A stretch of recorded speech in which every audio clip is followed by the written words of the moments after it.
ওদের চোখে আছে ভয়, বুকে নাই পাটা, ওদের কাদায় ফেলে গান মারবো কোন মাইনের ব্যাটা। ঈদগাহ কমিটি প্রেজেন্ট খেজুরি সে। আমরা হলাম তোর বাপেরও বাপ। ঘর তো যাবি, খানিকক্ষণ থাম, তোরা গার মেরে লাগিয়ে দেবো ঝান্ডুর বাম। হ্যালো বন্ধুরা, ওয়েলকাম টু খেজুরি বালিবস্তি ঈদগাহ কমিটি। আগামী 21 মার্চ ও 22 মার্চ দুদিন ব্যাপী ঈদ উপলক্ষে আনন্দ দিতে আসছে সেই তমলুক কিং জানা মিউজিক।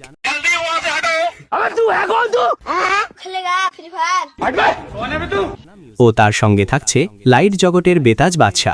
টেকনোলজি কমিটির ছেলেরা যখন নিয়ে আসছে তমলুক থেকে এই জানা মিউজিক, আপনাদের সবাইকে আসতে হবে ও আনন্দ উপভোগ করতে হবে। रोम रोम भाइयों, सिस्टम पार देंगे। भी उतारेंगे बोचड़ी के जब तेरी मुलाकात हमसे होगी। माफिया का मतलब मैं और मैं का मतलब माफिया। तुम सबका बाप सर की समझ से Vishu editing centre and studio आ गया है।